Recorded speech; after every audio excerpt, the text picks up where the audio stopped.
Hello, it's good to be with you again. I want to share with you this week from the text, 1 Samuel chapter 1, verses 4 through 20. And I want to speak to you on the subject, take your problems to the Lord. Take your problems to the Lord.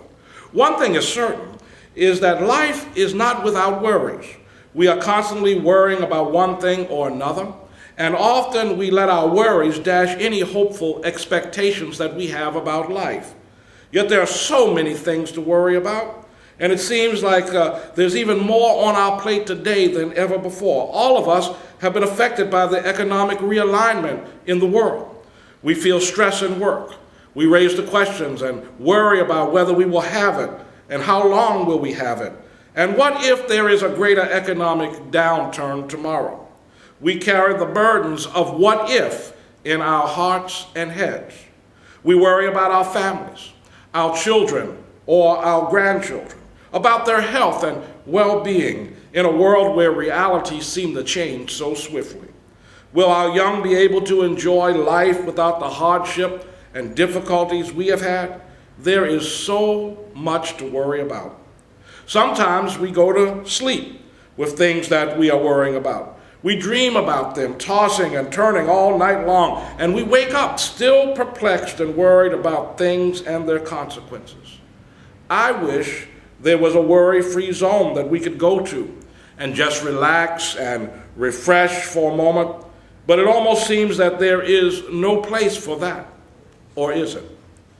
When I look at this text, Hannah in 1 Samuel was worried and filled with anxiety.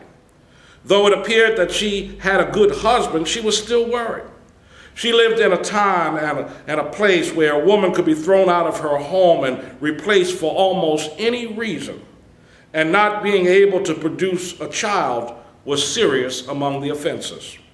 To make matters worse, she was teased and ridiculed for her barrenness by the other woman. There was, you see, another wife in the house. This was when polygamy was the normal custom.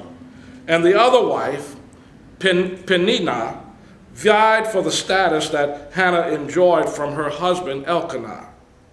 Peninnah had many sons and daughters, but Hannah had none. And this put her in a precarious and threatening position. Love also, you see, can be a fickle thing. How do you know that it is real? As the song says, will you still love me tomorrow? Hannah worried. She worried to such an extent that she couldn't eat. I'm sure that she couldn't sleep.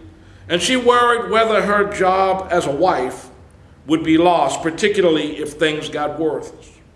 Hannah went to a place to think and talk. She went into the temple of the Lord. Now, this is a place that we can take our worries. We can take them straight to God. This is a place where we can talk about all the things that we don't feel that we can tell or share with another soul. Before God, you can say things like, you are afraid, you don't need to put on a front. That you feel so overwhelmed, you can tell it, you can tell the truth. That your heart is troubled, you can tell it like it is, and your soul is agitated. You can confess your worries, your hurt, and your pain. You can bring your worries to God. There is something therapeutic when we come to have a little talk with God. There is something that is freeing, relieving, and helps to reinvigorate when we frankly and honestly bring what is going on in us and with us to the Lord. Hannah was into it when you read the text. Hannah was praying and talking to the Lord so intensely that her lips were moving even though she was praying in silence. Eli, the priest, saw her and thought she was drunk.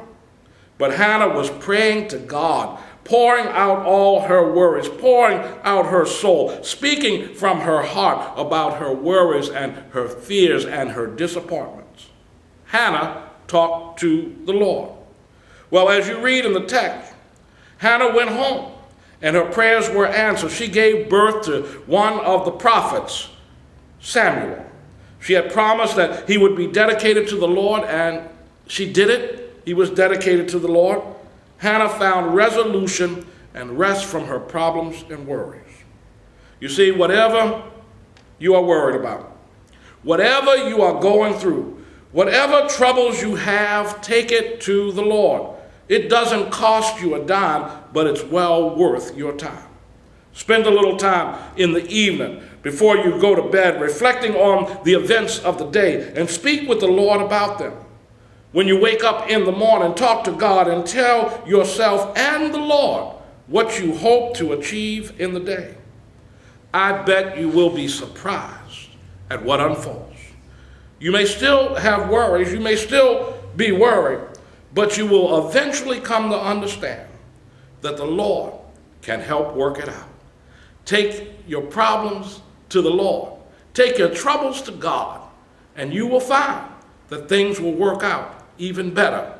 You will find blessings even in the midst of adversity.